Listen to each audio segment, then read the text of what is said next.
मित्रों नमस्कार। आज हम जिस विषय पर चर्चा करने जा रहे हैं उसका शीर्षक है गांधी और अहिंसा। गांधी की अहिंसा क्रोधी, द्वेषी या असत्य सेवी व्यक्ति की अहिंसा नहीं है, इसलिए वे जीवन भर में एक बार भी उन लोगों से सहमत नहीं हो सके जो अहिंसा को सिद्धांत नहीं मानकर केवल नीति मानते थे।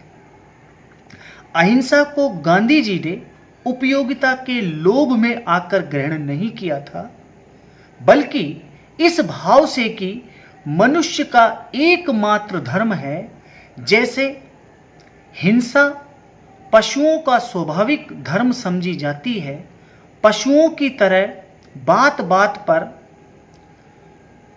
हल्ला करना मनुष्य का धर्म नहीं हो सकता, उसी गरिमा इस बात में है कि वह अपने ऊपर ऊंची नैतिकता का नियंत्रण स्वीकार करे जिसका पशुओं को ज्ञान भी नहीं है। अंग्रेजों के विरुद्ध अपने संघर्ष में वे पशु और मनुष्य के संघर्ष का रूपक देखते थे। अंग्रेज हमारे संघर्ष को बंदूक के धरातल पर ले जाना चाहते हैं, क्योंकि बंदूकें उनके पास हैं जिन्हें वे चला सकते हैं, किंतु हम तो उसी धरातल पर डटकर लड़ेंगे जिस धरातल के अस्त्र हमारे पास हैं और अंग्रेजों के पास नहीं है। गांधी के अहिंसा के प्रयोग पर एक समय सारा विश्व हंसता था और बड़े बड़े लोग ये कहकर शंका से सर हिलाया करते थे कि इतिहास में कभी भी अहिंसक क्रांति नहीं हुई, किंतु अहिंसा में जो शक्ति छिपी है उसे केवल गांधी की दृष्टि से ही देखा जा सकता है। सच्ची अहिंसा भय नहीं, प्रेम से जन्म लेती है, सामर्थ्य से उत्पन्न होती है। जिस सहिष्णुता में क्रोध नहीं, द्वेष नहीं, उसके समक्ष बड़ी से बड़ी शक्ति को भी झुकना ही पड़ेगा। चूंकि अहिंसा के पीछे द्वेष और दुर्भावना न होकर प्रतिपक्षी के प्रति भी प्रेम ही रहता है, इसलिए गांधी जी का उपदेश था कि सत्याग्रहियों को इस भाव से सत्याग्रह नहीं करना चाहिए कि उन्हें प्रतिपक्षी को नीचा दिखाना है, वरन इस भाव से कि प्रतिपक्षी के हृदय की कटुता हटाकर उसके भीतर सद्भावना को जन्म देना है। अहिंसा वह साधन है जिससे संघर्ष के दोनों पक्षों का कल्याण होता है, दोनों के भीतर ऊंची मानवता स्फुटित होती है। गांधी की अहिंसा केवल हनन से वृत्ति का नाम नहीं है, अहिंसा हृदय की गहराई से आनी चाहिए। अतएव ये आवश्यक है कि सत्याग्रही के मन में घृणा, क्रोध और प्रतिकार की भावना न रहे, जो भीतर तो इन दुर्भावनाओं को छिपाए हुए हैं और बाहर केवल भय के मारे अहिंसक प्रहार करने से घबराता है, वह सच्ची अहिंसा का पालक नहीं है। उसे तो दंभी और कायर समझना चाहिए। अहिंसा वास्तव में शक्तिशाली और वीर का गुण है, कायरों का नहीं। गांधी जी ने कहा है, मेरी अहिंसा अत्यंत क्रियाशील शक्ति है, उसमें कायरता क्या दुर्बलता के लिए भी स्थान नहीं है। यही नहीं, गांधी तो यह भी कहते हैं कि जहां सारा चुनाव केवल कायरता और हिंसा के बीच सीमित हो, वहां मैं हिंसा का समर्थन करूंगा।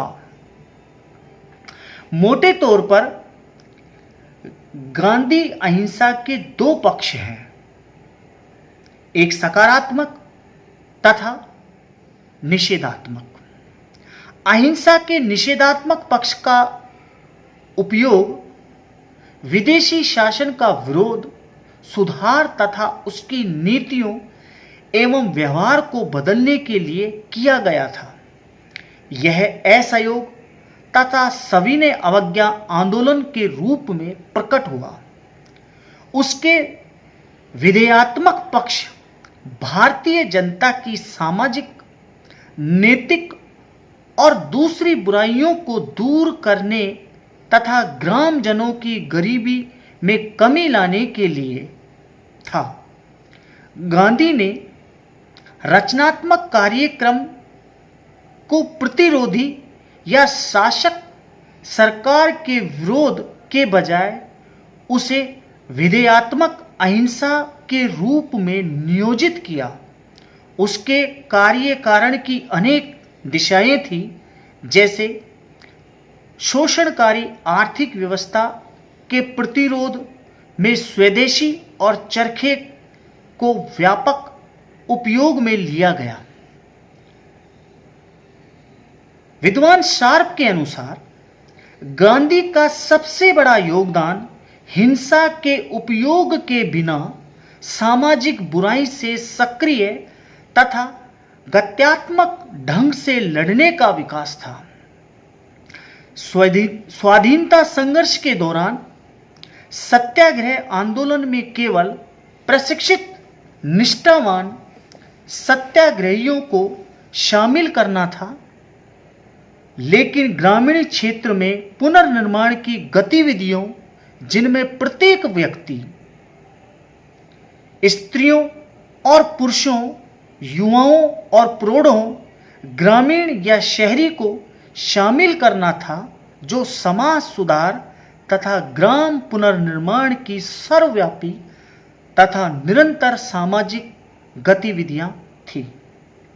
सत्य और अहिंसा के प्रयोग में उनके जो अनुभव ने उन्हें बताया कि अहिंसा का निरंतर उपयोग शारीरिक श्रम तथा अपने पड़ोसियों से दिन प्रतिदिन संपर्क या सेवा से संबंध है, यही गांधी का रचनात्मक कार्यक्रम का सार था।